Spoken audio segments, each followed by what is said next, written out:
Like many other subjects which are under more or less constant analysis, there are numerous misunderstandings.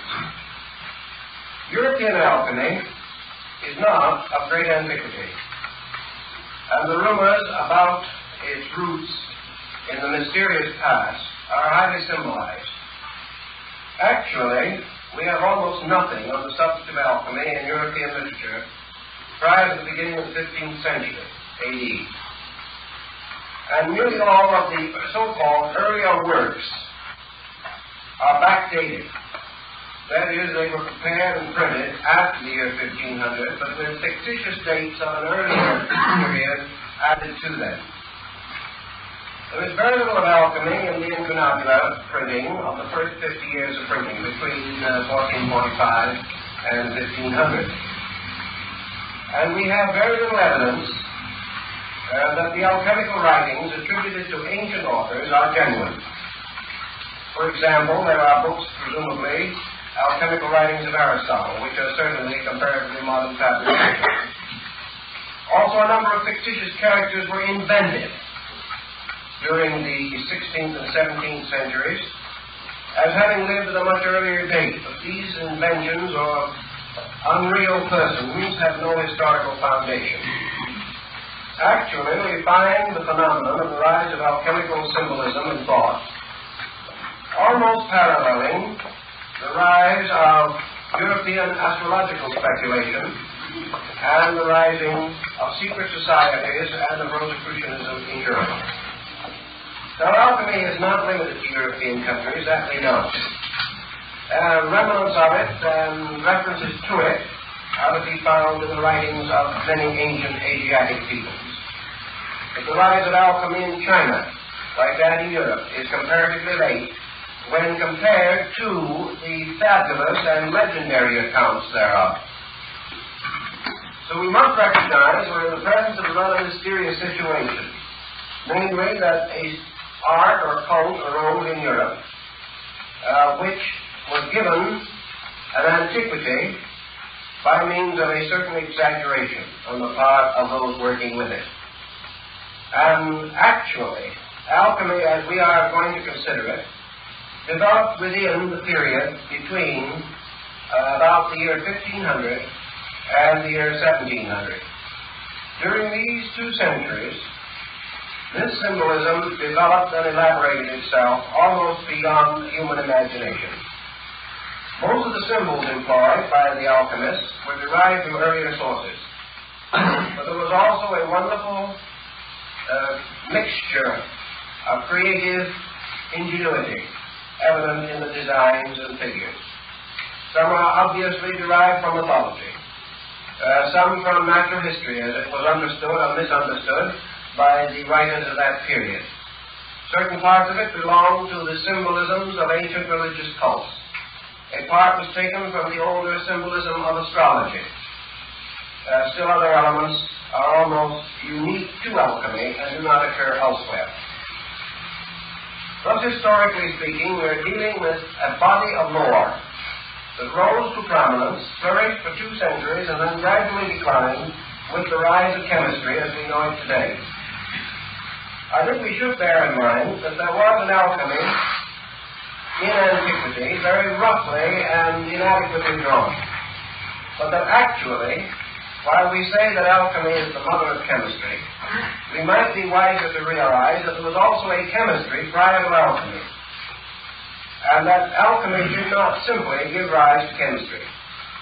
Chemistry of an earlier date gave rise to alchemy, and this in turn declined again, and chemistry once more emerged as the principal carrier of tradition in this field of learning. Now, in consideration of these elements and factors, we are not in the presence merely of a great traditional account handed down for thousands of years, but of a cleverly devised program, integrated and perfected within a comparatively short period of time. This integration has a definite bearing upon the perpetuation of certain schools of philosophy and mysticism that originated in antiquity and also passed through various vicissitudes in the rise of European culture. Let us try to draw a picture of Europe at the time of the emergence of alchemy. Europe itself was coming out of the Dark Ages. It had just passed through the Renaissance and the Reformation. The human mind was beginning to break the tremendous bonds that bound medieval man to a reactionary traditionalism. The human mind was also rebelling against the dogmatic theology which dominated this entire period of European history. For several hundred years, men had been unable to use their minds. In the first place, there was no way of training minds. There were no schools. There were no universities. There was practically no opportunity for the average citizen to become educated. The second problem was that Europe was devastated by natural and man-made catastrophes. The Bubonic Plague swept Europe, and during the course of about 300 years, its periodic ravages totaled somewhere in the neighborhood of some 50 to 100 million human beings died of this plague. During this same period also, the rise of the Inquisition is to be noted, and the tremendous attack upon heresy, upon liberalism and free thinking of all kinds. Even such schools and universities as did come into existence under the great cloister school system of Charlemagne were limited by a most reactionary patristic philosophy. Even the physician did not dare to perform autopsy, did not dare to dissect the human body. He was bound completely to the writings of Galen and Avicenna, authorities, traditional authorities, whose writings covered the field from the minor ailments of the human body to the probable causes of volcanic eruptions. These traditional textbooks did not give any opportunity or any individualism to the mind of the person. It was simply schooling according to tradition, schooled within a very narrow boundary of acceptances and rejections. Within the church itself, a number of systems of philosophy had arisen, particularly the philosophy of St. Thomas Aquinas.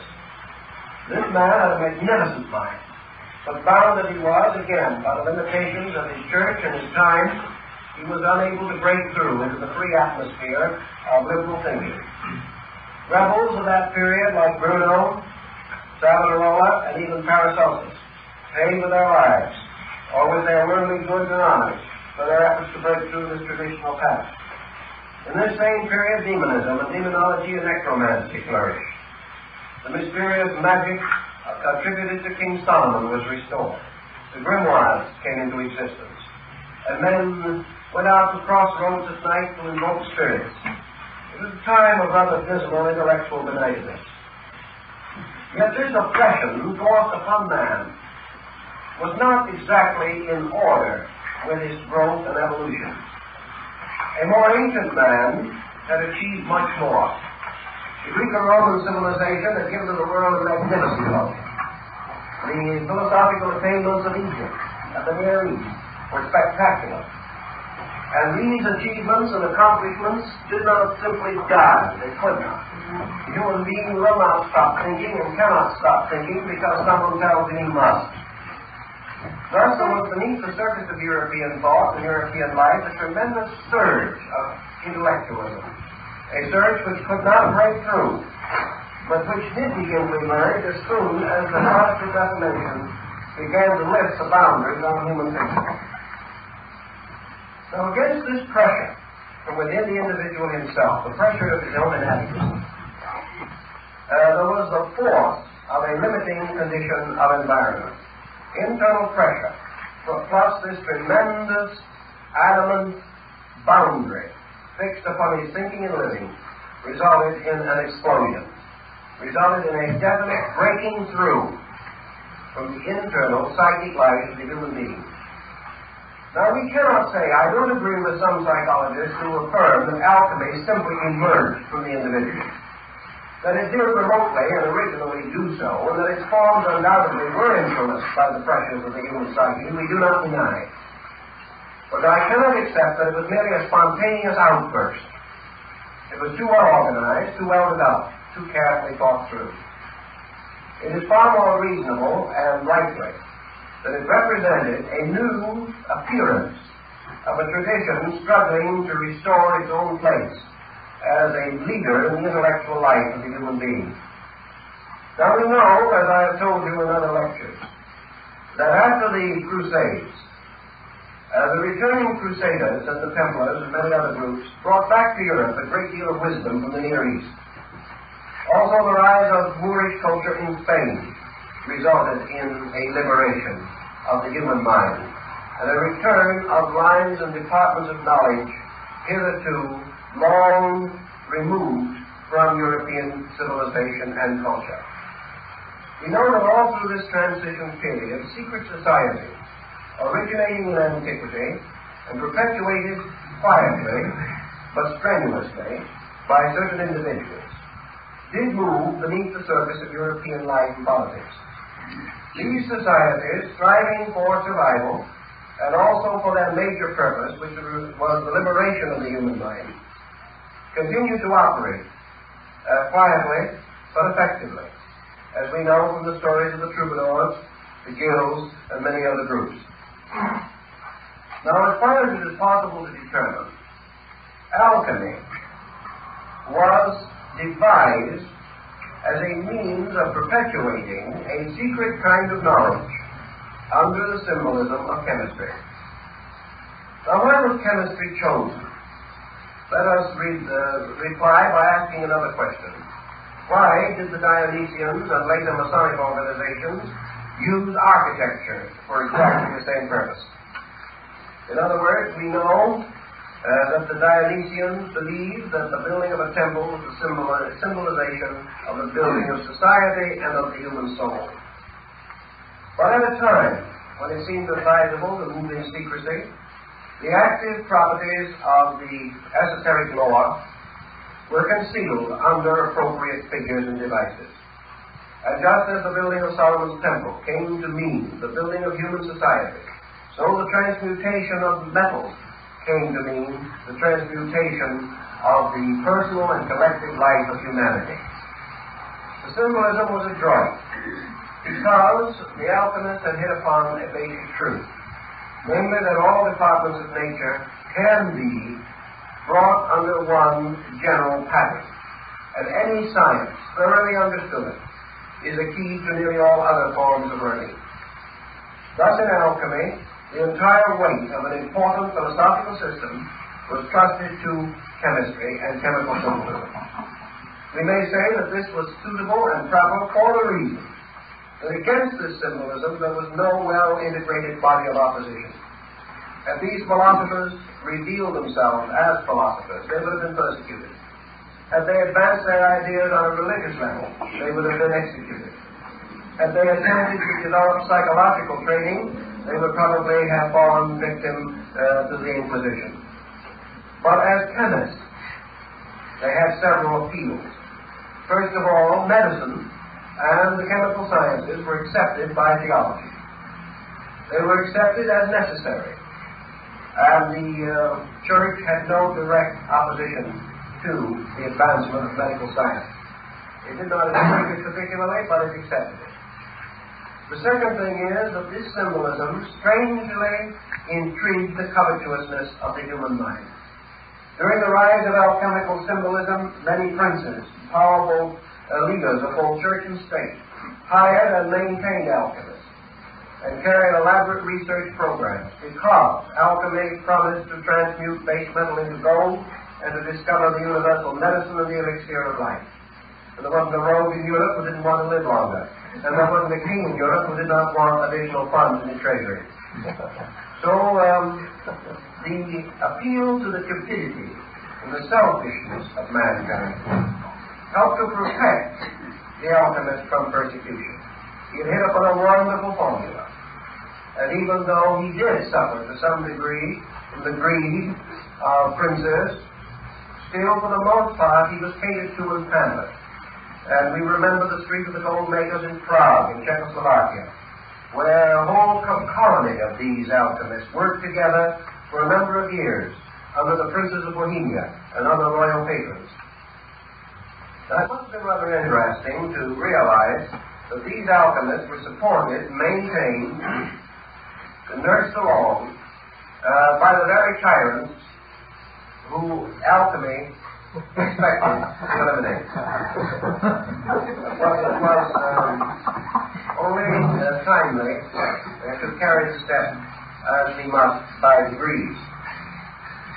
Now, we have many hints, for example, that alchemy was a well-integrated kind of chemical guild, just as the tailors and the shoemakers and the various guilds were closely integrated bodies with their obligations, with their trade union patterns. So the chemists formed a guild, and the great guild of the chemists gradually turned into the guild of alchemy. Now let us take another parallel to this, because I think it is helpful to us, and we want penetration as well as coverage. I have made considerable research on the activity of architectural guilds in Europe during the period of the great cathedral builders. And we've come across a number of very interesting facts. When a great community or a powerful prelate of the church was resolved to build a cathedral, it was a great undertaking in those days. And if you visit the marvelous cathedrals at Chartres, or Notre Dame, or one of the wonderful churches in Florence, in Verona, you will realize how great an undertaking these cathedrals really were. The local villages, of course, could do very little, because at that time the village around the cathedral was just a little mass of huts, practically, around this magnificent building. Even today, the cathedral towns of Europe can be seen for miles, but only the cathedral, standing what appears to be alone, but actually surrounded by the low buildings of the citizens. When the time came to build a cathedral, the designer, the architect, or the sponsor, let it be known to the wandering journeyman. Perhaps in towns at that time there was a carpenter, or one or two stonemasons, who passed through on their apprenticeship. These were told, and in 3 months all Europe knew. These wandering journeymen, traveling from place to place, told everyone along the way. Told they, in turn, told everyone else that they met, and so on. So in 3 or 4 months, the whole of Europe knew that this great building was contemplated. As a result of that, qualified workmen in all of the lines naturally involved in such a project began to congregate. Now, today, we would say they would come and probably come up with their trailers or something of that nature and build a little community or something of that nature, or move into hotels and boarding houses. Such things didn't exist at that time. When these builders came, they brought their families with them, they drove their cattle, they brought all their worldly goods, because they never expected to leave that community alive. In those days, to build a cathedral was a matter of 200 or 300 years. These men and their sons and their sons' sons would work on that building. It would continue until it was finished. Under such conditions, these builders, some coming from countries that did not even speak the language of the land in which they were to work, did not mingle with the citizens, did not move into the community or the town. They built their own city, a comparatively permanent one. And in one of the cathedrals in which I made some research, we learned that a town composed of nearly 15,000 human beings was built in a few weeks on the site of the work. This town simply came into existence. And it was all made up of workmen, craftsmen, who recognized each other by certain secret signs, who had their master's marks, and who were known to be qualified for various works. There were apprentices, and there were craftsmen, and there were masters of the work. As soon as this community came into existence, it built homes for those who were to work there. In the midst of this great community, they built their community house. And they then sent to the nearby town where the work was to be done and communicated with the architects and the financing committee and demanded their proper share, or their proper token. For it was up to the community where they worked to supply each one of these men with a pair of gloves, a white lambskin apron, and a certain amount of raw hides and skins to cover the roof of his communion house. As soon as this had been properly taken care of, this community, created by these workmen, held a session, elected its own officers, created its own mayor, or in this case, master of the work, his assistants to prepare the work of the day and to lay out the program for all of the other workmen. These men and their community lived completely apart from the rest of the country in which they lived. And as the records of the time show, they did not even follow in the religion of the community. These people had their own religion. And several early fathers, writing of these communities of builders, shook their heads sadly over their quills and said that we think that some of them were not as good Orthodox Christians as they should have been. It's quite possible, because from the Near East came men who worked in silk and fabrics, came cutters of stones and gems. From North Africa came men skilled in design and artistry. From Bulgaria, Romania, from the great Slavic states, from all parts of Europe they came, Christian, Muslim, Jew, everything you can think of, but all bound together by the great guilds into which they had been initiated. These guilds created their own world. They created their own cooperatives. They had their own ways of taking care of the widows and the fatherless. They took care of their own sick. They brought their own physicians. They did everything, and they created a form of government which we call today democracy. And that democracy began within the structure of the guilds. Now, if you attended a great meeting of the guild masters, you would attend something that was very interesting. You would find these men gathered in the communion house, or in the community center. And here, on certain intervals, prescribed by their laws and their traditions, they broke bread together. And because not one of these was greater than another, they were seated around a circular table. And in the midst of the table was the gill cup. And this gill cup had on the lip, all around the edge of the cup, little hooks. And on each of these hooks was the crest and shield of a guild master. This cup was filled with wine, and each of the masters drank from the cup, performing a ritualistic Eucharist and rededicating their lives to the great service of the architect of the universe. They were worshipping through building. Their laws were their own. Their secrets were inviolate. Their mysteries were perpetuated. And the power of these men can well be imagined when we realize, for example, that a few days after he placed his famous bull on the church door, Martin Luther, who was by his instance a guildsman, because he belonged to the guild of the watchmakers, soon after he had made his public statement against the sale of papal indulgences, Luther was called before his guild. And here in solemn assembly, he was placed under the protection of the guilds and given a medal, which must always wear, and which he should show in time of emergency. And from that time on, although Luther had a hard time, he was under the protection of this body, and was one of the few of the great reformers of the period who survived. The guilds were very powerful. Now here is a guild which we know definitely was dedicated to building buildings, but we also know from the inscriptions which they placed upon the stones, from the mysterious carvings they hid far in recondite places in the masonry, from their wonderful use of emblems and figures, that they were more than just guildsmen. They were the perpetuation of the secret schools of architecture known as the Dionysian artifices in Greece, the Vitruvian Collegia in Rome, and the famous architects called the Comocene builders, who had their refuge in Lake Como. These were all initiate schools from antiquity, concealing the secrets of human regeneration under the story of architecture. And here's one group of guilds. Now let us pass for a moment to another group. And this is the group of the chemists. The doctors, the chemists, and those who had to do with research in metals, metallurgy, and things of that nature. All who touched fire as a means of working the elements of their craft were bound together.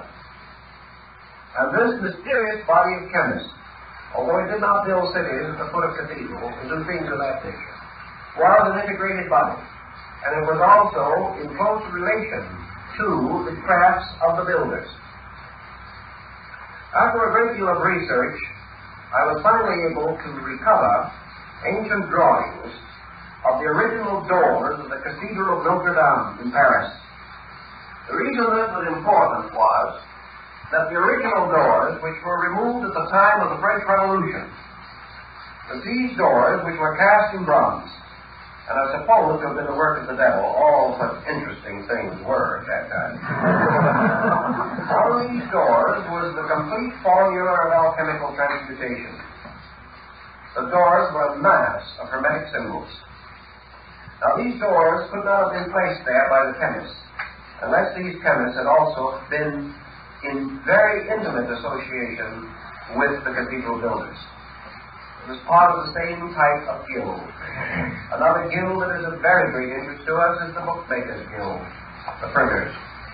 And if you study the coffins and trade emblems and symbols of the great presses like Gutenberg and Fusk and Caxton, you will find that each one of these presses had its master's mark, and that these book builders and makers were also bound together in a fraternity, which is the reason why it was possible through the medieval and early modern period for ciphers and secret devices of all kinds to be introduced into books. This could not have taken place had it not been for the guilds, this tremendous body of men who were bound together by a common purpose. And that common purpose was the restoration of the golden age in the world. And when we go directly and strictly into the alchemical symbolism, we come upon a number of intimations. And in order to trace these intimations, we have to go step by step through an inconceivable labyrinth of clues and hints and implications. We know, for example, that the term adept, as we know it in the West, is first applied to the alchemical masters. As the various building crafts elected a grand master, the alchemists elected or appointed or accepted into their bodies certain masters of their arts, whom they call adepts. In alchemy, this term has a very special and definite meaning. It should not be confused with the Eastern or Oriental concept of adept, or even the Rosicrucian or mystical concept. The adept was the master alchemist, or one fully possessed of the mysteries of the art. Now, in the builder's craft, you have the masters, the fellow crafts, and the apprentices. In the alchemical guild, you have the adept, the illuminate, and the initiate. Those were the 3 degrees. And these represented those who had attained to 1 or 2 or even the 3rd step of knowledge concerning the mysteries of chemistry. The adepts gathering together in the performance of their equivalent to the master builder's Eucharist, gathering around the great guild cup, which in this case was the wonderful alembic of alchemy. Also appointed their ruler, who was called the Adept King. And then one of the very rare tracts, which is almost unobtainable, states that in alchemy there was the King Emperor, the supreme ruler of the entire school, scattered throughout the world. That under him were the princes of the blood, the highest adept masters. Below them were the dukes, the earls, the barons, the knights, and the squires of this hierarchy. And therefore it was customary to refer to a certain alchemist as a duke or as an earl, depending upon his place in this great, mysterious empire, which existed in a strange dimension, extending through all other empires, and binding them together by a strange level of traditions. Now, material relating to this, as I have said, is exceedingly hard to find. We find a few references to it in Kunrat, a very early alchemical master. And we also find references to it in a work called The Adepts in Alchemy, a very interesting and early work. But in wandering through one of the old libraries of Europe, I was able to find this manuscript, which perhaps comes a little nearer to some of this problem than we will find most anywhere else. And as far as I'm able to find out, this is the only copy of it that exists. And this is called The True Adepts, Illuminates, and Initiates of the Hermetic Arts. This is in the form of a kind of biographical glossary. It is almost in the form of a certain biographical who's who in alchemy. And from the first page of this, we learned the definitions as they were used within the body of the alchemical school.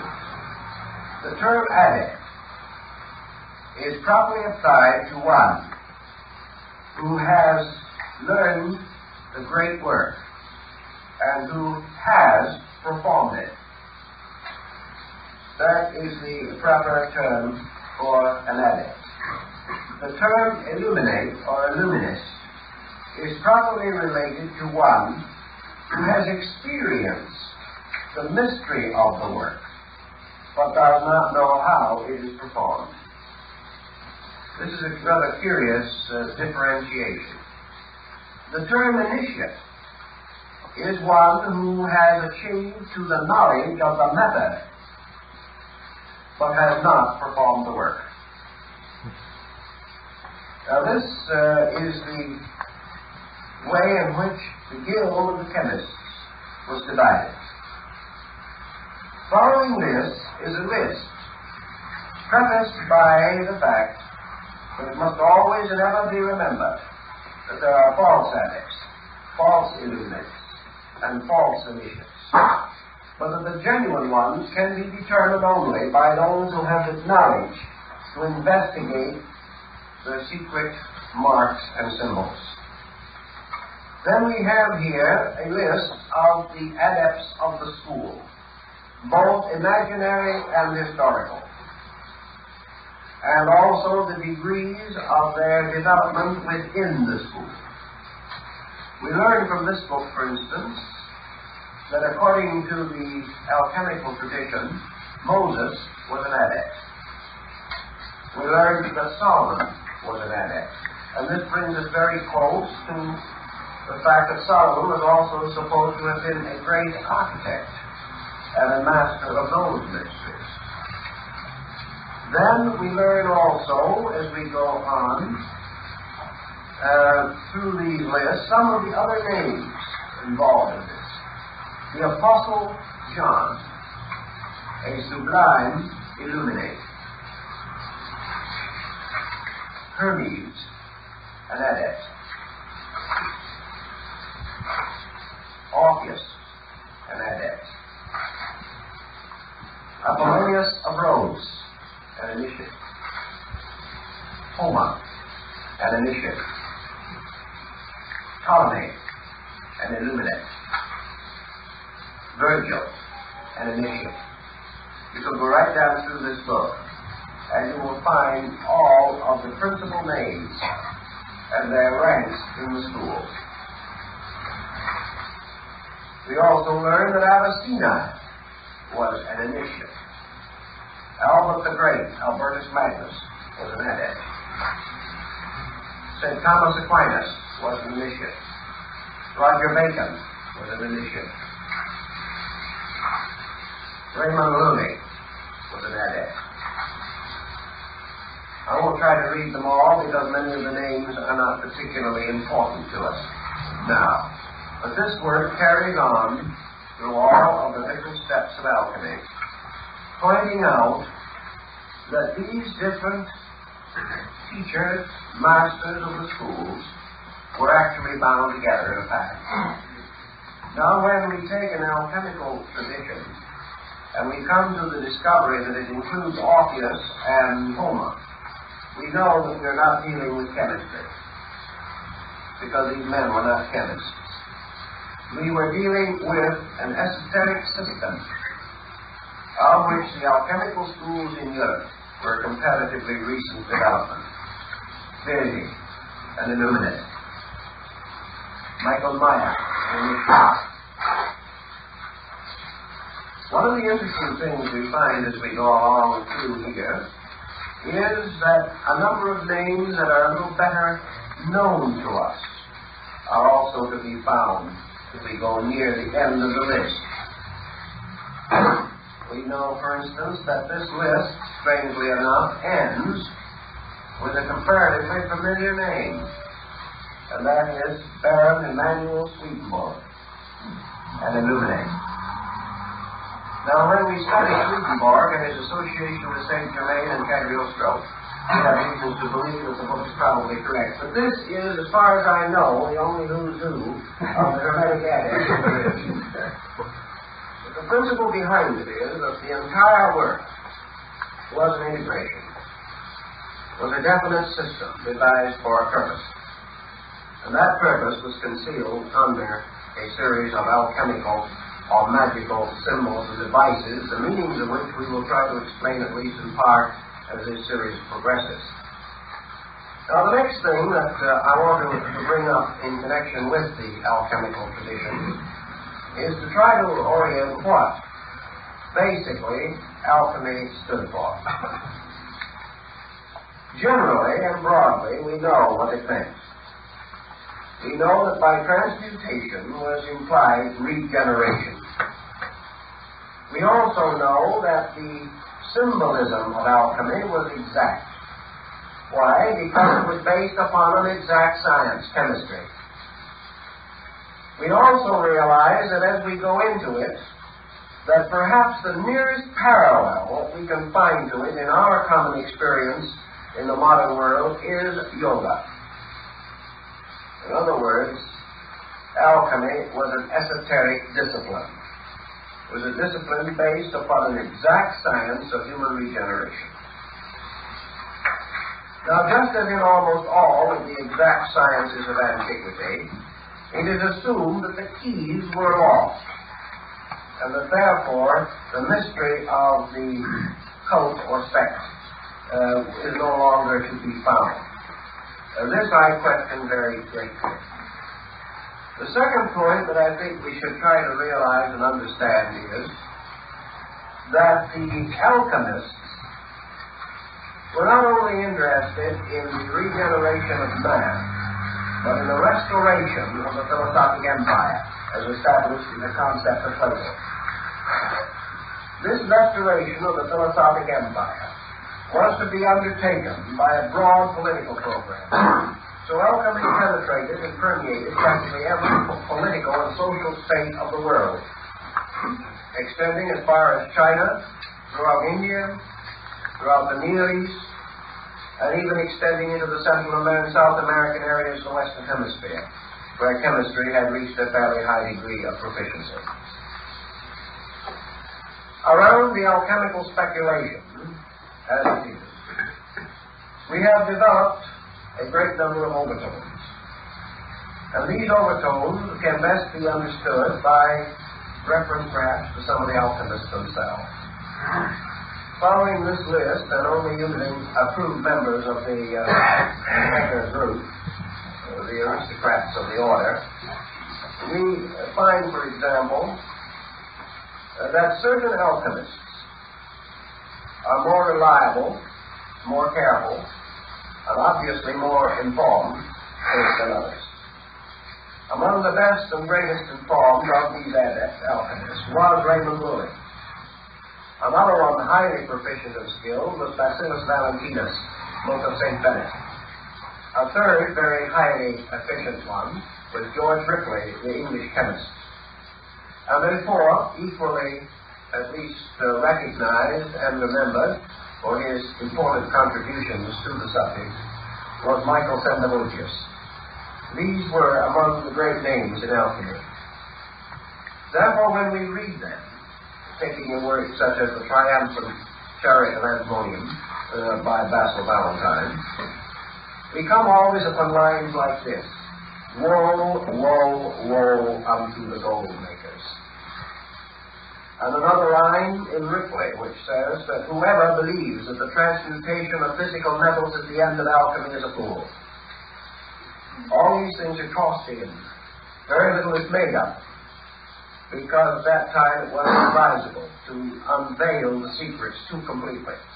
But the alchemists themselves have left in their published and outer writings irrefutable proof that they were not to be considered merely as chemists, that they were to be considered as the instruments of a secret purpose and art, and that this art they had inherited or brought down from a remote antiquity.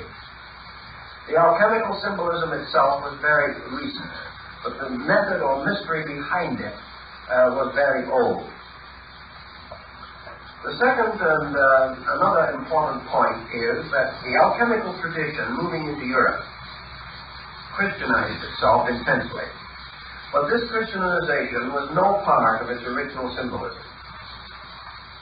Gradually, therefore, we find the introduction of Christian figures and symbols into the alchemic arts. But wherever they are used in a purely alchemical sense, not in the sense of theology. Just as the mystical symbols of astrology and magic used by Bailey were not to be used in the magical astrological sense, but in a purely mystical sense, a matter which has been of considerable concern to students of the subject. One of the names associated with early alchemy was Paracelsus von Hohenheim. This great Swiss physician tells us that he was initiated into the mysteries of the spiritual art of chemistry by masters of this art in Constantinople, and that it was among the Muslims that he gained his first great knowledge of the secrets of transcendent chemistry. In all probability, he studied with the dervishes and other Eastern groups who had under another symbolism, the symbolism in some cases of music or song or poetry, had come to the same as did the famous troubadours and the Pliard of Ronsard in France. All of these groups were bound together. Dante's Inferno was not intended to be a literal description of the netherworld. Milton's Paradise Lost was not intended merely to be a story based upon a great religious fantasy. These things were tied together. They were part of a pattern. And if you had the key, you could unlock the pattern. If you did not have the key, it remained hopelessly a mystery to you. But to possess the key was to have a knowledge of the transcendental arts and all that they imply in the system of alchemical speculation. Two names I'd like to mention specially connected with the problem of alchemy this evening. One is the French alchemist, Nicolas Mamel. The story of Mamel is almost unbelievable. He was a poor man who made his living by writing documents and acting as a notary. In one of his experiences, wandering around, he found a mysterious book, which was called the Book of Abraham the Jew. This book was written upon tablets of some mysterious fiber-like substance. And it contained only a certain number of leaves, and on these leaves were the entire formulas of the transmutations of metals. Mamel studied these leaves very carefully for a number of years, and finally hit upon the formula. And as a result of having found the formula, he built a number of institutions for the poor, orphanages and churches and chapels in France, and finally caused the entire formula to be carved in beautiful designs upon the arches of the Church of the Innocents in Paris. When I was in Paris just before the war, I went in search of the Church of the Innocents. Unfortunately, it has departed from us. And where it once stood is now a small and almost deserted park. I happened to be able to get hold of the gardener, or caretaker, who watched this park, and he told me that every so often that when they were planting and weeding and making the little flower beds to look as best they could, they would dig up bones from the old cemetery of the Church of the Innocents. And then a number of stones and a number of inscribed sections from the church had been taken into the courtyard of the Cluny Museum in Paris, where they stood around in various places. I went over there and looked them over. Some of them still showed sections of the alchemical designs of Nicolas Mamel. This mysterious man was persecuted terrifically. He gave the secret from him, but never divulged it. And is said finally to have gone to Asia, where he lived for a great length of time in company with dervishes and other mystics. He was quite a remarkable person. and a wonderful story about him could easily be written. Another interesting personality in the tradition of alchemy is the mysterious character Elias Adepta, the king of the Adepts. He shows up once in a while, but has the same elusiveness as the mysterious character of the Wandering Jew. The Adept king is described in some detail in one or two alchemical works. He is said to have lived forever, to have spoken every language in the world. And it was his peculiar habit to wander about Europe in disguise, always appearing in the costume of the country which he visited, always appearing to conform with its laws and customs, appearing at will and disappearing at will. And the story of Elias Adepta is one of the most fantastic in the entire circle of metaphysical literature. Typical example of the story of Elias Adepta will be found in the writings of men like Sandovalius, an alchemist working in his laboratory, struggling desperately, very devout, very sincere, very noble man. He finally came to the point where he could no longer find any further clues to the mysterious search which he was advancing. He came to the point where there were no longer any answers.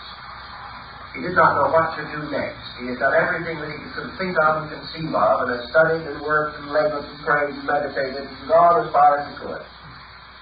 In this emergency, it was not uncommon for a knock to be heard on the front door of his house. A mysterious man would come in. And he would go to the laboratory of the chemist and sit down and talk to him for a few moments, and then tell him what to do. And then, when asked who he was, he would probably smile and say, "Oh, just a wandering chemist who kind of had an idea to give a little advice at this time," and would walk out the door and never be seen or heard of again. Gradually, the records of this mysterious wanderer gained proportion. And for over 200 years, the story of Elias Adepta, wandering about Europe, is to be found in choice archives in this field of research. And in a few cases, he told his name. He was Elias the Adept. He was the mysterious Adept king who was to come and to rule over the world. Then he would vanish again, like the mysterious bodhisattvas of Shambhala, not to be seen or heard of anymore. As these stories build and as the legends accumulate, the parallels between this concept and that of the Oriental mysteries become very obvious. And we know that we were dealing in Europe with an advanced system of speculation and art and science, which normally would not have existed and could not have existed, and which had to conceal itself for its own protection. Out of the alchemical furor of the 15th and 16th century came the Rosicrucian furor of the early 17th century. And let us remember definitely that all opinion and prejudice to the contrary, that there was no evidence of the existence of Rosicrucianism in Europe prior to the year 1610. That the story like that of alchemy has a much older origin, but that this origin is fantasy, is legend, lore, symbolism, all that we will accept. But actually, this society, which combines certain hermetic and alchemical factors with those of other sciences of the time, such as Kabbalism, magic, actually came into existence about 1610. Nearly all of the alchemists then flourishing in Europe became immediately involved in this new heresy, the Brotherhood of the Rosy Cross. It also was strangely short-lived and elusive. There are a number of accounts of Rosicrucian adepts, including one who whistled rats out of houses, but we won't take him too seriously. In the first 10 years of Rosicrucian excitement, after the publication of the Mamel and Confessio Praetoritatis, about 900 books were written dealing with the subject by persons who knew nothing about it whatsoever. Many of these books were in the form of open letters, published at the expense of the author, in stating his own qualifications and asking a brother of the society to contact him in some way, because he had no way of contacting the society itself. Naturally, most of these letters and open epistles were ignored. No one has ever been able to find out who the dominant persons were behind this movement, any more than that of the original alchemy. But that they all sprang from a common root, that they all had certain works in common, we cannot doubt. That they fulfilled a very useful function in the unfoldment of the European mind is also quite definite and evident. Now, from this general survey, which is naturally exceedingly brief and which only touches a few of the interesting phases of it, I want to try to start a series of rather brief definitions of some of the elements of alchemy as we have to contact them and work with them in the future. First of all, alchemy, as we say, has three steps or degrees of adepts. One being the adept himself, one the illuminate, and one the initiate. It likewise had three great works or achievements with which it was concerned primarily under the title or general collective term, the magnum opus, or the great work. The first and supreme work of the alchemist was the formation or the production by art and genius of the philosopher's stone, the lapis philosophorum. Now, the creation of the philosopher's stone was associated identically with the adept himself. The adept, or the master of the school, and the philosopher's stone parallel. In other words, the adept and the stone had something in common, almost something in identity. The second work of the great school of alchemy was the transmutation of base metals. This, the formation of physical chemistry for the production of synthetic minerals and metals, was associated with the third step in the cycle, namely the initiate. In other words, the initiate was the transmuter of metals. The illuminist, who was between these two, was identified with the search for the universal medicine. So we have the three steps in relationship to the three grades. The creation of the stone being the work of the adept, the discovery of the universal medicine being the work of the illuminate, and the transmutation of base metals being the work of the initiate. These three then represented the keys to the works of the grades, or differentiated the labors of the three classes or orders of alchemists. The transmutation of base metals into gold was the work of science. The creation of the universal medicine was the work of philosophy. The casting of the lapis philosophorum, or the great stone, was the work of religion. Thus, religion, philosophy, and science were the three grades, as in almost all of the great mystical things, schools and systems. The first grade was, of course, the grade of the spirit, the second, the grade of the soul, and the third, the grade of the body. Thus, the body was the transmuter of minerals, the soul, the discoverer of the medicine, and the spirit, the precipitator of the stone.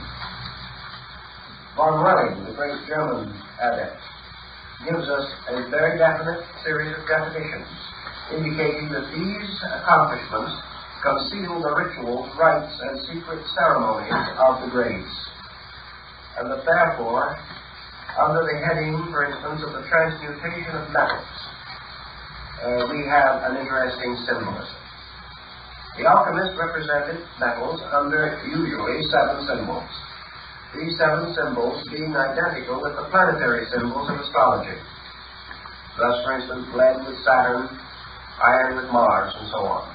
These were the base metals, and they were formed together in the form of a 6-point star composed of 2 interlaced triangles, and in the center a 7th point, so that the 6 points on the points of the stars and the 7th in the center constituted the 7 metals.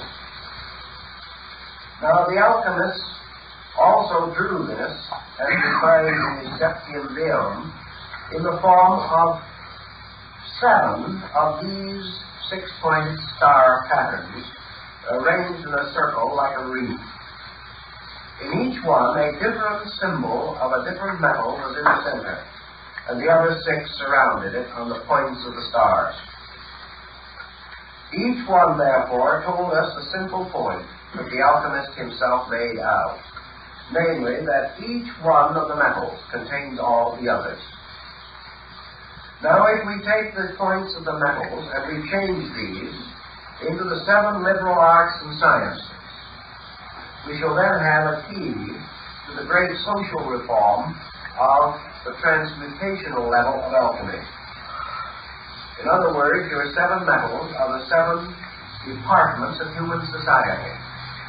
They are the 7 arts and sciences.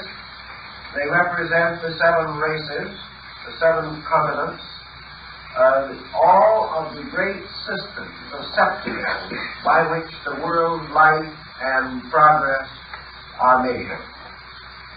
Each of these contains within itself the seeds of all others. And the alchemist says that the seed of universality is within every particular of nature. Every atom contains all the rest. Every center contains an infinite circumference locked within its own essential nature. Also, the alchemist pointed out that every base metal contained within itself pure gold. Now, the amount of pure gold contained within any atom or any minute particle of matter might be so slight as to be practically beyond discovery. But alchemy said, you do not create gold, you make it grow. The seed of the divine metal is within all base metals. And that the transmutation of a base substance is not actually a change into something that did not previously exist, but the release of that which is forever present in all compounds and in all elements. So that alchemy is the nourishing and the feeding of the seed of gold in everything.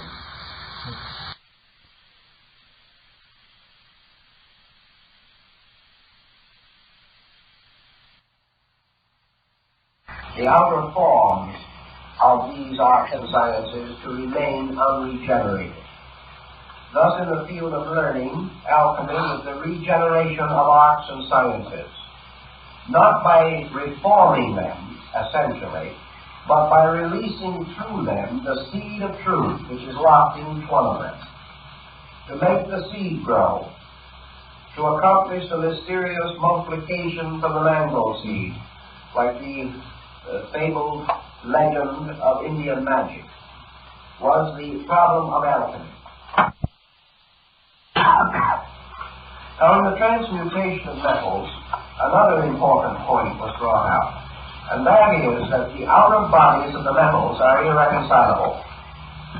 Therefore, that you cannot force iron and lead together and cause them to accomplish an alchemical mystery.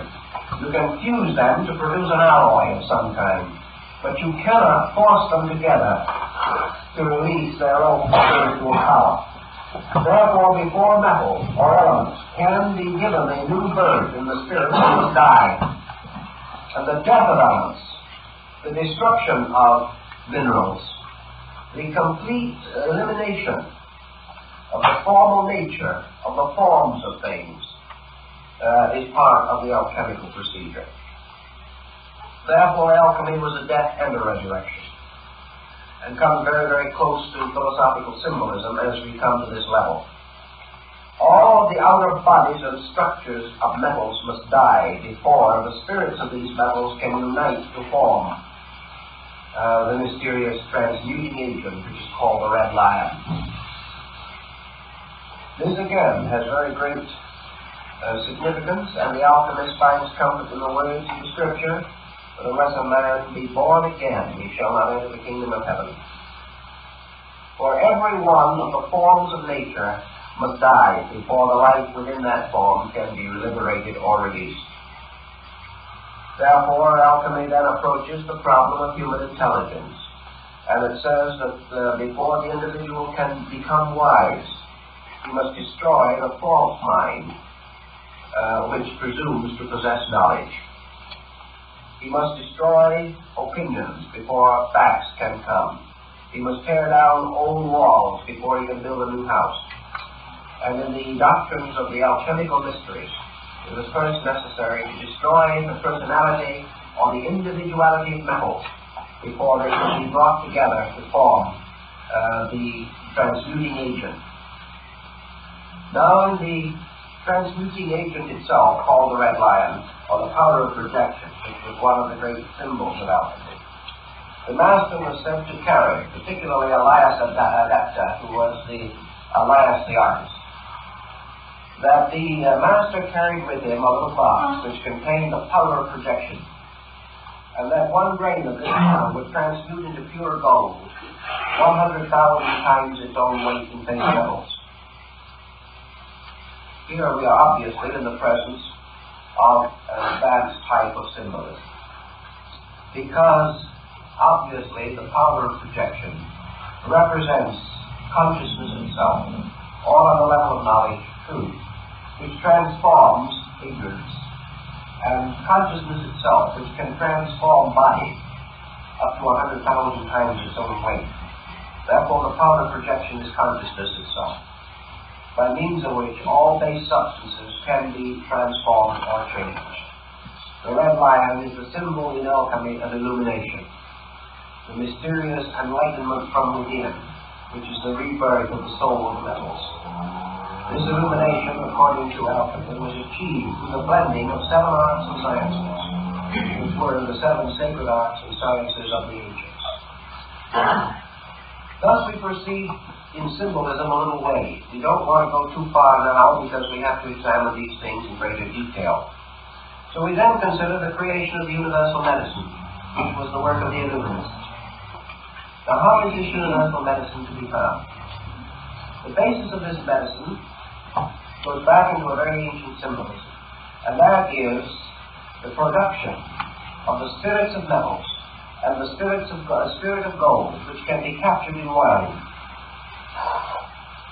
Theophrastus Paracelsus explained that in certain parts of Switzerland, where there was gold in the soil, grapevines, sending their tendrils and roots into the earth, gathered up this gold, and of all forms of vegetation, the grape is the one which has the greatest affinity to gold. And that is in areas where gold is in the soil. The dead vines of grapes are burned, and the ashes of these, from this burning, are washed. Gold will be found in them. Now, if you study this symbolism a little further, you will begin to recognize the peculiar use of the grape, of the wine, of the Eucharist, and of the mysterious symbols of the early Christian church. The gold, which is gathered for the grape, is the symbol of mystical ecstasy, or the mystical experience in man.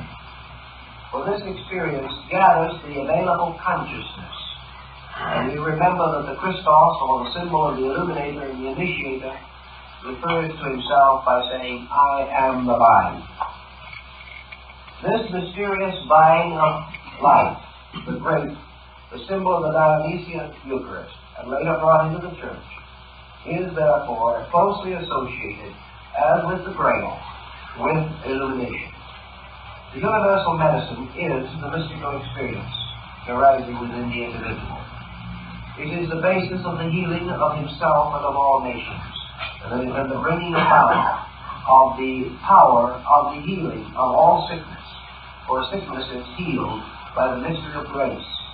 And in alchemy, the grape and the grace are identical in meaning. So we have here a heavy mystical overtone, overshadowing the physical or alchemical symbolism as we generally accept it. You will find work on this subject and the development of it in the work by General Ethan Allen Hitchcock, the American Civil War general, in his Mysteries of Alchemy.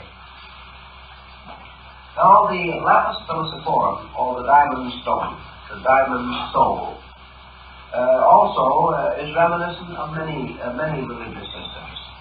In Tibetan Buddhism, the diamond soul appears as one of the most important symbols of the world deity. In alchemy, the ruby diamond is the most important of all the symbols. It is a synthetic stone so made that it has a drop of blood in the center. I have seen in Europe 2 or 3 ruby diamonds made by art and nature, by alchemical transmutation. We recently have read in the paper that at last a completely synthetic diamond, absolutely perfect, has been discovered.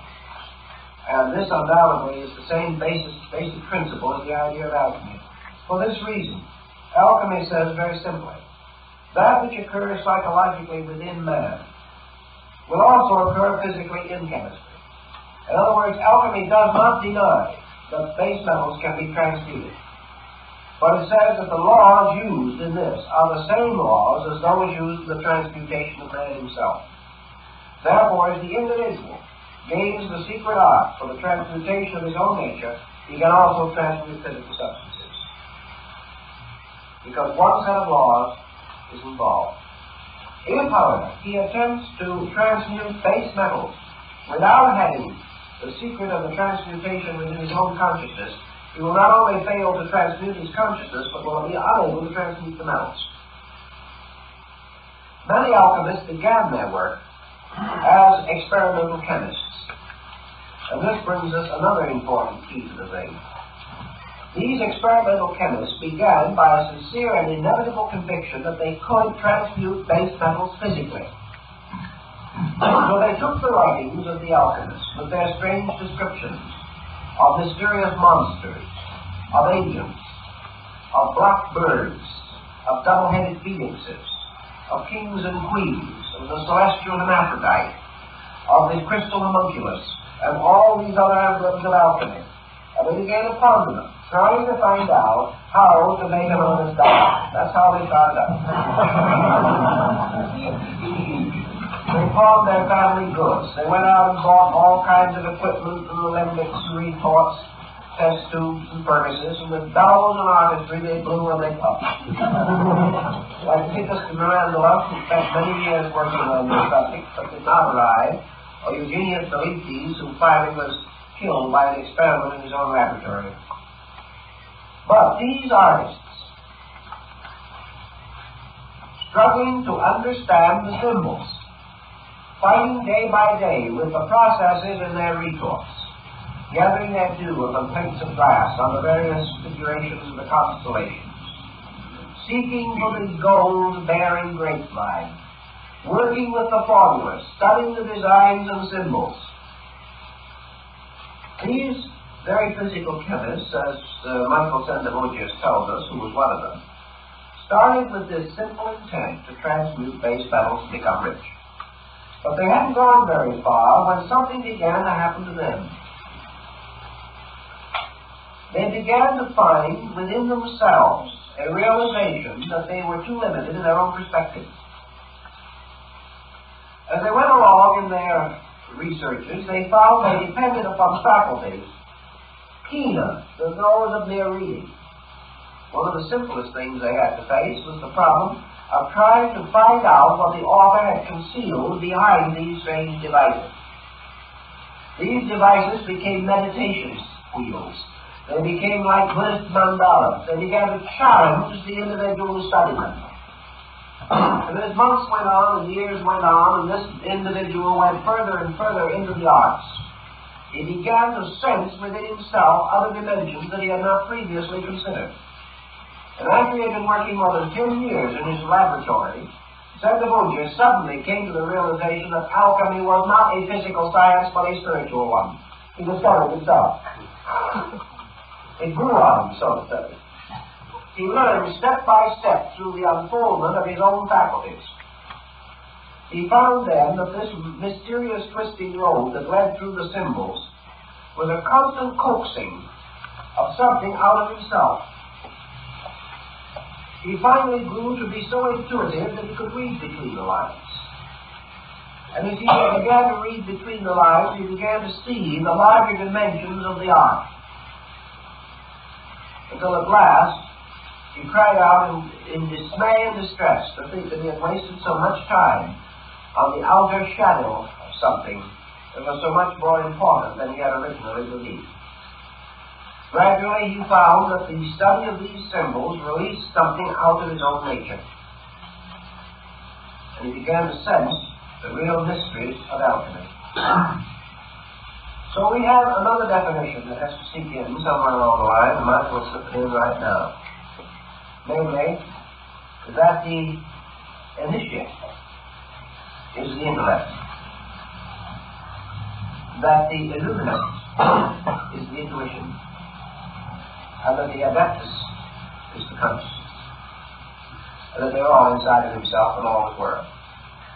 But the alchemical adept is the mysterious power of consciousness operating through will and yoga. And that every human being is his own adept. And that Elias Artista, the master of the adepts, who appears and disappears without leaving trace, coming when he is most needed, disappearing no one knows where, represents these flashes of consciousness by which the individual suddenly and briefly senses his own internal. That there is something within himself that does not respond to his demands, but somehow responds to his needs. Elias the artist is his own consciousness. The great fire of alchemy is his own will, by means of which these mysteries are wrought. The illuminant is his own psychic nature, particularly his intuitional and inspirational part. And the initiate is his mind, which can always know the secret but can never experience it. So the adept himself, in all his parts, is the alchemist, growing step by step through the experiences of his own art. As we recognize these principles gradually coming more and more clearly to us, we also can go on further. In the alchemical transmutation, we have a bottle. It's a very interesting bottle. It's a kind of a bulgy bottle with a long, sometimes a rather long neck. And within this bottle are a number of strange devices, one of the more common and frequent of which is a peacock with an extended tail in many iridescent colors. And the initiate seeking the stone is told to watch for the appearance of the peacock's tail in the bottle. In the emblems of Solomon Trismosan, called the Splendor Solis, we have a good many examples of this wonderful adventure taking place in a glass bottle. This was called the hermetic womb in the rites and in the ancient mysteries. And this undoubtedly has one very simple meaning. This glass bottle is the human soul. And it is within this soul that the mystery of the 7 transmutations takes place. Now, you remember in the last series when we were talking about yoga, I pointed out the importance of recognizing that the human soul corresponds with the orbits of the 7 planets, and that the soul of man represents this field of the 7 cardinal virtues, the 7 deadly sins, which reflect downward into the physical phenomena of the 7 liberal arts and sciences. Therefore, the second part of the work of the illuminant, takes place within the soul, and the bottle it must contain the universal medicine.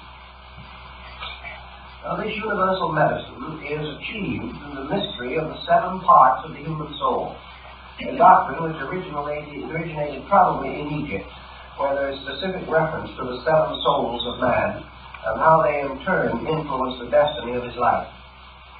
Now, when we get up into the higher level of the adeptus, we also begin to see this cut diamond with its various facets and symbols.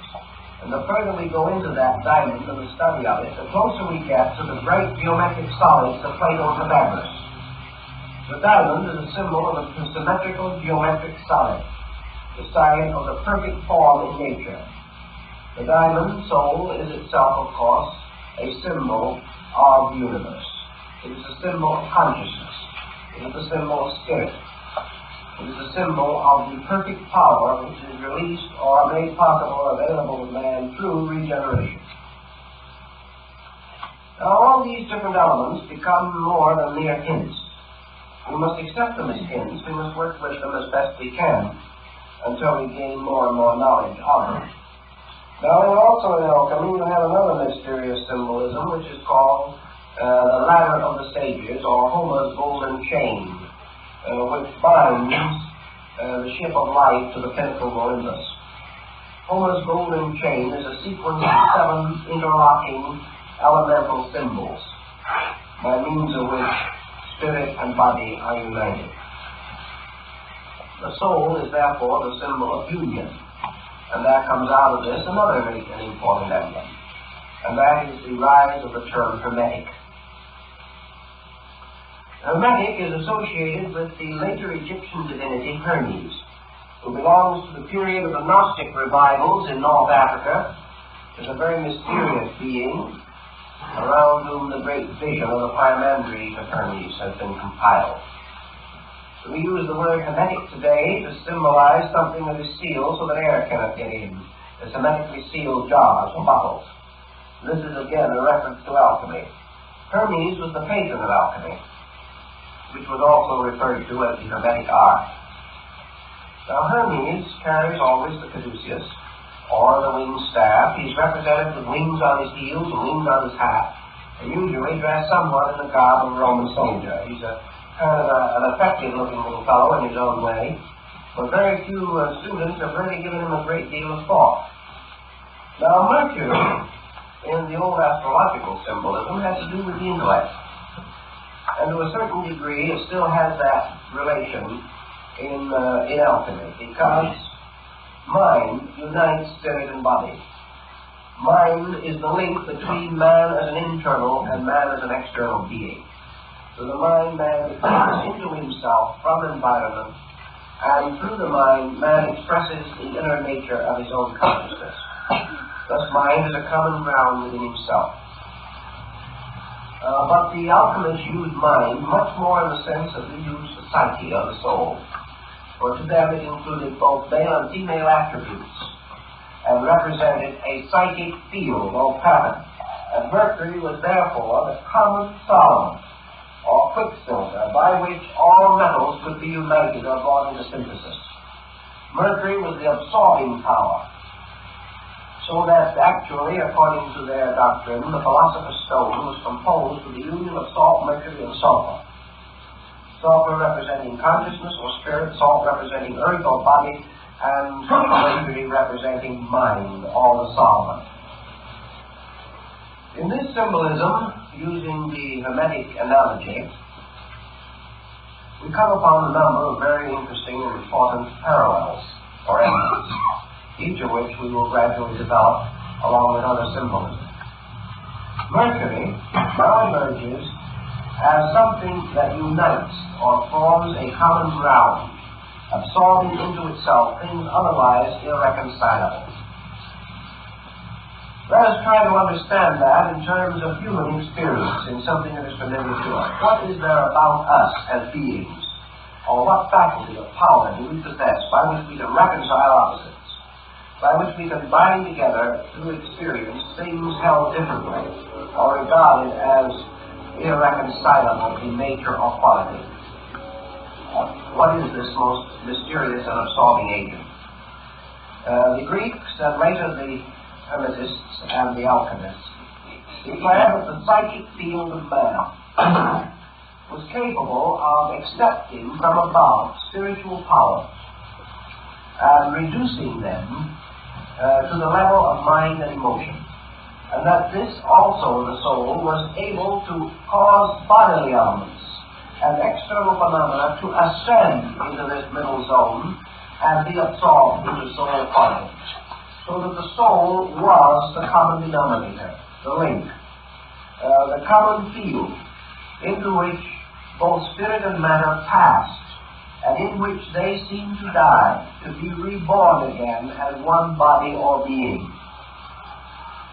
So we can say that in the Hermetic allegory, consciousness, which is the spiritual power, descending into the field of Mercury or into the soul, manifests itself as intellect and intuition, whereas bodily elements or energies ascending into the soul also took on an attribute or aspect of intellect and intuition, so that they took on an overtone and were reconciled in this field, and that therefore man, through a kind of experience within himself, achieved an alchemy in which he transmuted the opposites of his own nature and caused them to become one being within the sphere of soul power.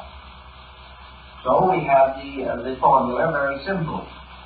We have the king and queen, which are spirit and body, or God and nature, producing the homunculus, or the crystal creature, which is man. Man, therefore, is Hermes. Man is the unifier. Man is the personification of the principle of the Hermetic medicine. In man, heaven and earth are mingled. In man, the divine and the human are brought together in one structure. In man, all opposites of nature meet. And in man, in his own nature, and in his own existence, in his own attitude, the creation of the diamond soul is made possible. Thus Hermes, or Mercury, is man. Man composed of certain powers and faculties, particularly the 7 powers of the soul. These 7 powers of the soul being the basis of the harmony, or synthesis, by which the divine and the human, or the divine and the mortal, are brought together. Thus man becomes the potential alchemist. So we have in the old symbolism, heaven, earth, and the alchemist. Now we find many such symbols. Heaven represented as a divine being. Earth represented as a wonderful fecundity of life. The king and queen again. Holding between them man, who is the potential adept, who is the potential redeemer of all things, and the transmuter of the universe in which he is placed. Now this heaven earth man being begins to bring another point into consideration, which we have in alchemy.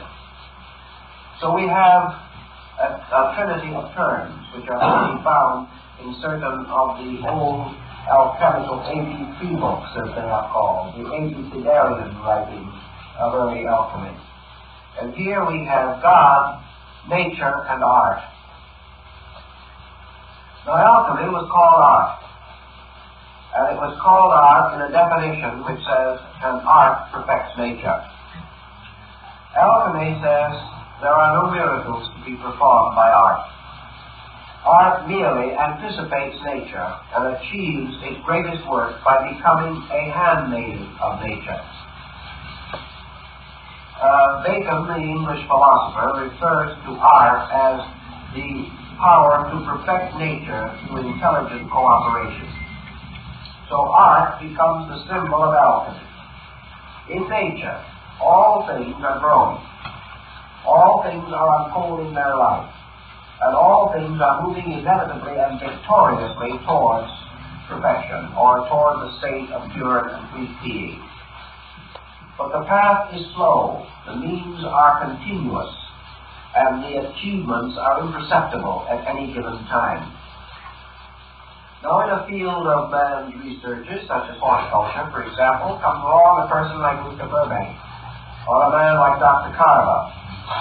He begins to fulfill the alchemical adage that art perfects nature.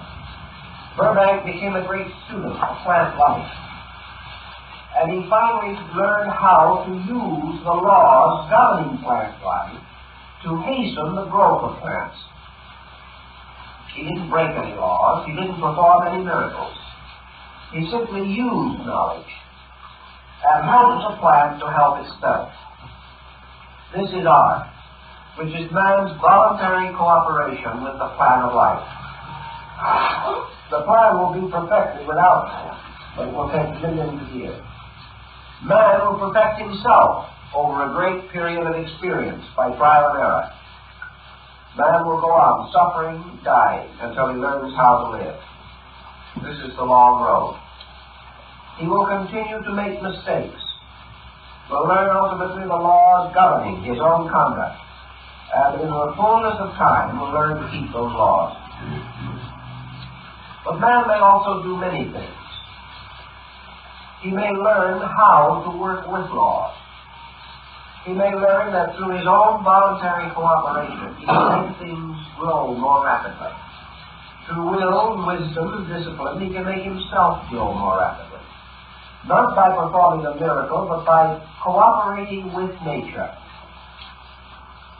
So we find alchemy defined as the servant of nature. Not a magician waving a wand, but a gardener working with a spade in the garden. And in the opening sections of Michael Myers, one of his books, we have alchemy as the gardener, working with a spade, very carefully cultivating around the rose bush. There's no description given, but there's none necessary. This is art the gardener, making possible the more immediate and perfect growth of the flower. The rose, of course, is always Eros love and our process for the human soul. So soul gardening is an art. And the alchemist is the gardener in this great and mysterious garden of the metals.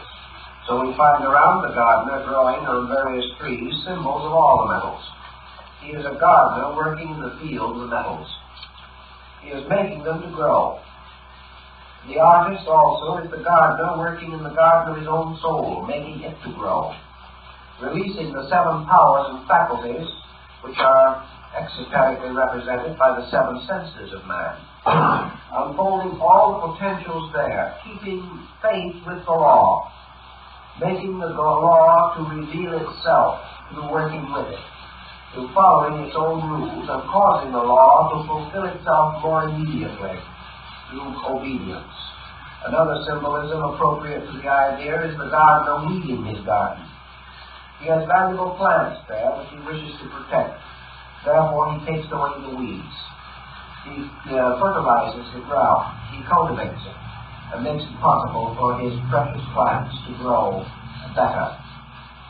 Now, also, we find the garden sometimes symbolized as a little fenced-in enclosure, in which, as like as not, you will find two animals, a lion and a unicorn. Now, we'll all remember the good old earthly ride, the lion and the unicorn fighting for the crown. You'll find that the lion and the unicorn, for instance, are the supporters of the crest of Great Britain, the British Empire. The unicorn is a very wonderful creature, with one horn in its forehead, made like a horse. The unicorn is a very, very sensitive and delicate animal, and always likes to be around kindly people. The unicorn will very patiently and lovingly follow the mysterious virgin of the world, Sophia, who is the only one that can put a bridle on it.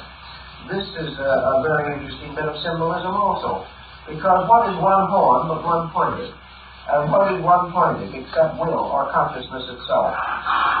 Therefore, the unicorn represents the power of will, the conscious will of the individual. The lion, of course, the red lion, we know to be the symbol of the mystery or of the great powder of transmutation or corruption. We know that the lion in this case represents wisdom.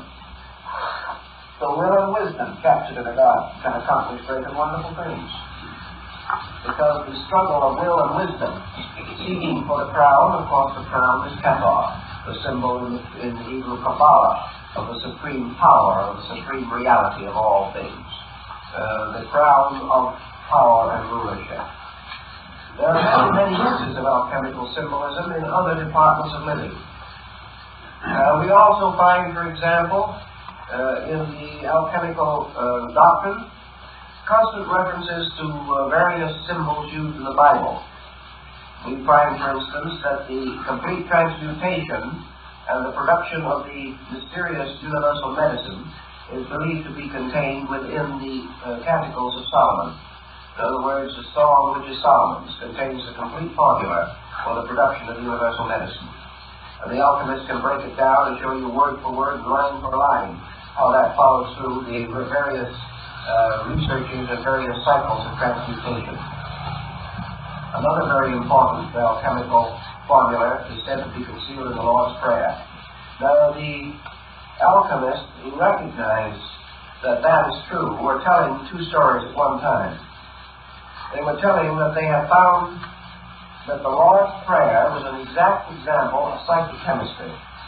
But they were also telling you that the end of psychic chemistry was the achievement of the spiritual state represented by the Lord's Prayer. It worked both ways.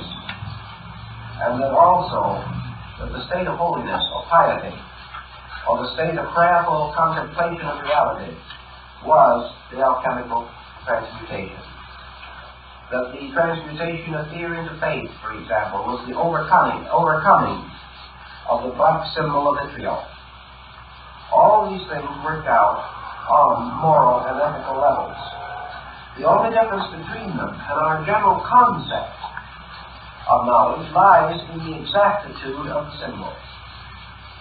For example, the alchemist says that the sun in the air, in the sky, that is represented in the earth by gold.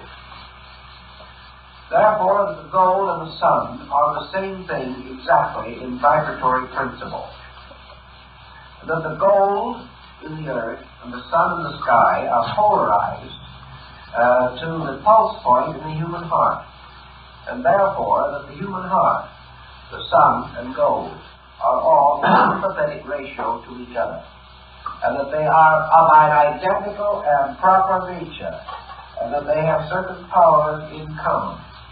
Dr. Rudolf Steiner, in his researches in Switzerland in connection with the use of the talismanic metals of the ancients in healing disease, discovered what we have also learned later by other means, namely that potable gold, or what we might term biological gold, is a heart remedy. And that a syllable gold goes directly into the walls of the heart.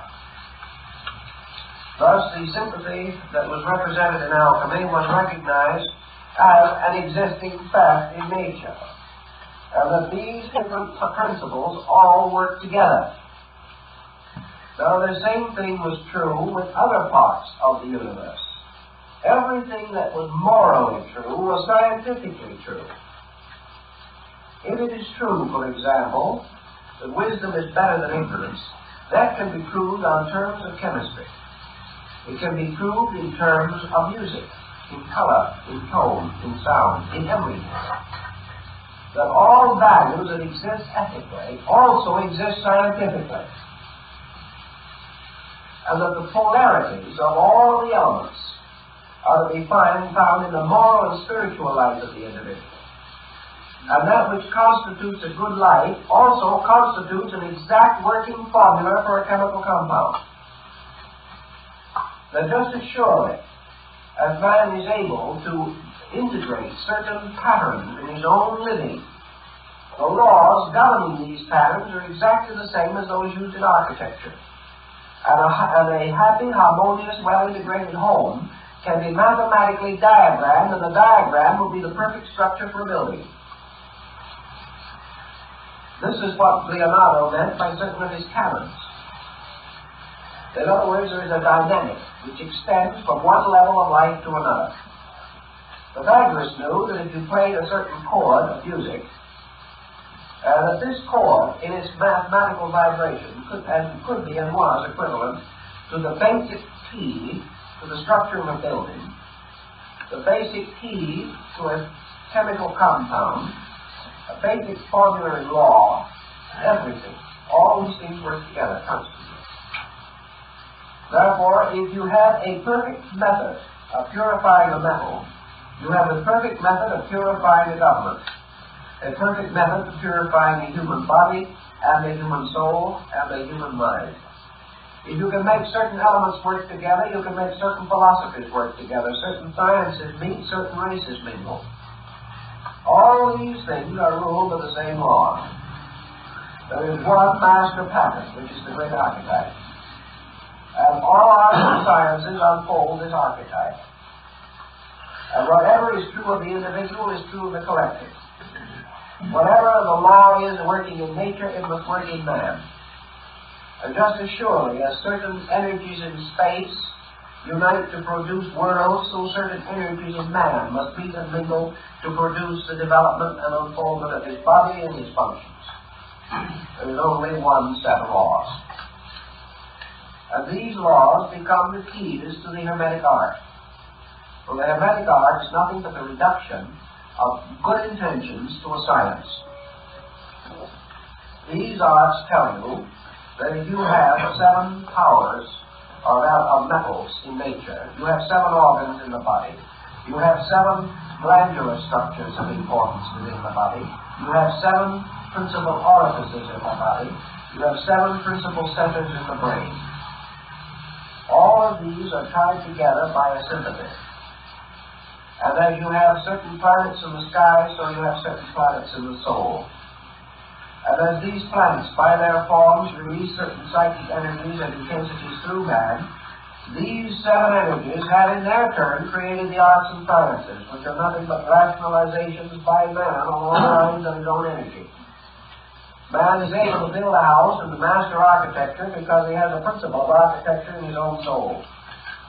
That principle of architecture within his own soul is represented by one of the 7 metals. If, therefore, he lacked a certain element within his constitution, he would lack a dimension of consciousness.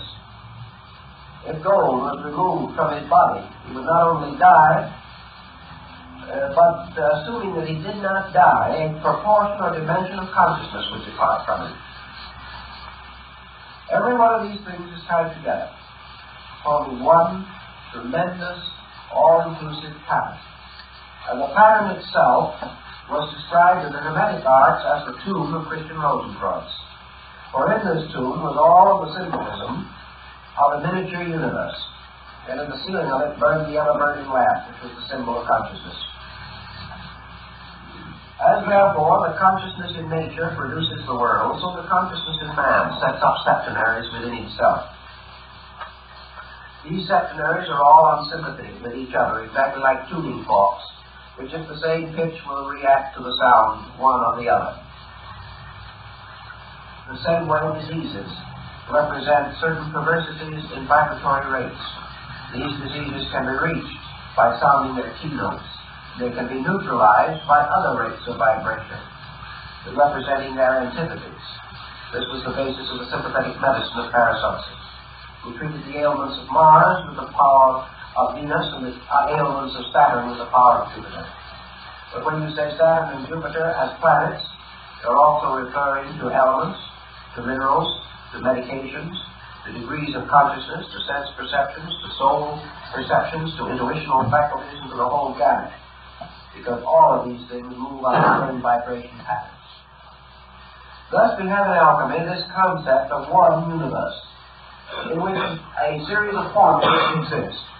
Now the alchemist took the universal formula, or space, which is the largest, and he reduced it to the formula that he could follow in his laboratory, and we can follow a little bit from Von Welling, in order that we may understand the symbolism a little better. In his great work on salt, sulfur, and mercury, Von Welling says that he took a tiny grain of the universal medicine and placed it on the surface of water in a small retort, which he diametrically sealed. He then placed this retort on a sand furnace. And a sand furnace is one in which the temperature is maintained at about the heat of the human body, which is very important. It never got too warm.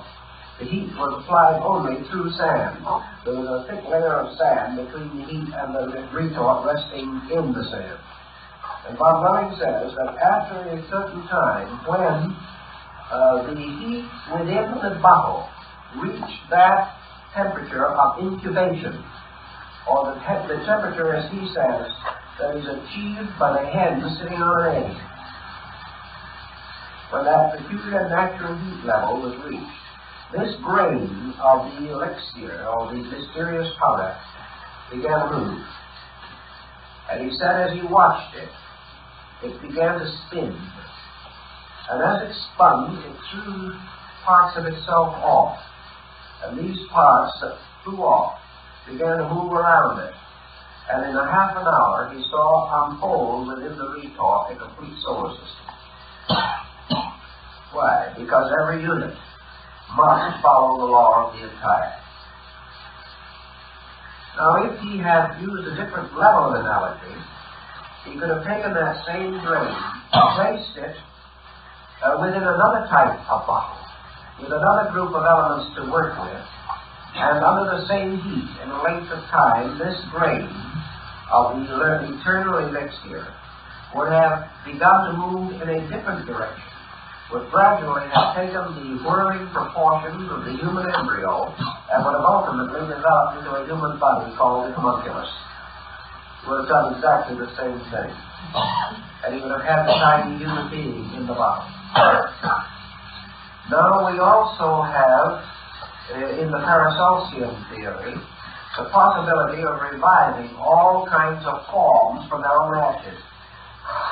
This we have under various symbolism. A plant burned to ashes within a sealed bottle, and then under a certain type of pressure and under certain use of alchemical formulas, heated to a certain degree. The plant, or a shadow of it, will grow again in the bottle, in ashes.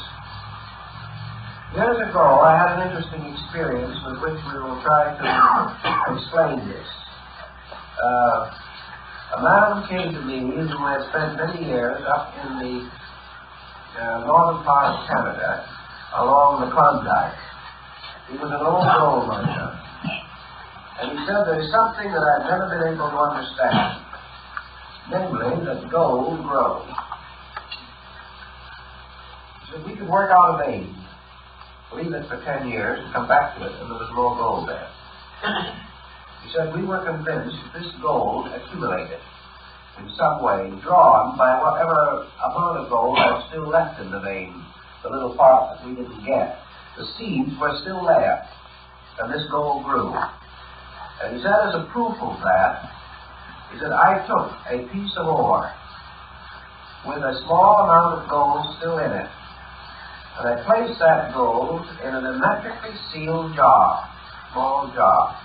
It was just a little bottle about this size, about 2 inches in diameter. He said, I have not unsealed this, and I want to show it to you. He said, when I placed it in there, many years ago, it was just a grain of gold in it. That now, many years later, that little grain of gold has become a perfect little tree. It has grown from its own seed, the growth of metals. And he said, I will tell you something else, and he showed it to me. And it was undoubtedly exactly as he had described, and I'm inclined to believe him because we have the same record exactly from the Swiss gold miners of the 16th and 17th centuries who said that they had actually made gold grow. But one interesting thing this old miner told me was, he said, it didn't grow nearly as rapidly until I happened to discover something. Namely, that it grew more if I kept it on me. So therefore, for many months, I've carried it inside my clothing, this little box. So whenever it was close to me, it grew. And of course, the answer was body heat. As long as it was close to his body, it grew. And reports of these experiments have been carried on for hundreds of years. And the concept of gold growing in the rocks, gold growing in the human body, body growing, all of these things tie up with the alchemical tradition, which is that all things grow. And that as the metals grow under certain conditions, so man grows. And what is the gentle heat which matures the metals? And the Buddhist might answer, the fire of aspiration by which all things grow. But there is a certain mood or spirit within man, a warmth of man's own soul that makes him grow. And in the presence of this warmth within himself, and this warmth is the warmth of the mother hen sitting on the egg, which even in itself is a rather interesting thing, because it is the warmth of love. It is the warmth of service, of protection. All these things work together. And in alchemy, the universe is one mass of these interrelated laws. Laws which can be diagrammed on one level, played on a musical instrument on another, and on a third level, if applied inwardly, transform the sinner into the saint. They are living laws, living patterns, living archetypes, forever reproducing themselves on all levels. The alchemist says if you can discover these on one level, you can then apply this key to all other levels, and have them, indeed, the key to the mystery of the universe. So this is a little something of the background. And from that we must go on with the psychology of this, and the science of it, and I'll try to show you as we go along the symbols, the artistry, the books, the manuscripts by which this symbolism, this concept is unfolded. And it is the great hermetic allegory, or the great law of analogy. As above, so below. As with the lesser, so with the greater. All things differing in multitude and magnitude, but all identical in the great pattern of vital principles that sustain them. To know these principles, then, is to be the magician, to be the master of all things by knowing the laws and obeying the laws. And art is man's learning to obey, his constructive and wonderful ability to take these principles and amplify them so that they work more rapidly and perfect themselves more perfectly. Man working with law, therefore, is the master alchemist. And if he works with the law works for him, and he sees things grow and multiply in days, months, or years, which might otherwise require ages, unless they receive the cultivation of the hermetic gardener. This is the concept on which we must later build the more detailed account of the alchemical procedures. Now our time is up for tonight, and I'd like to make one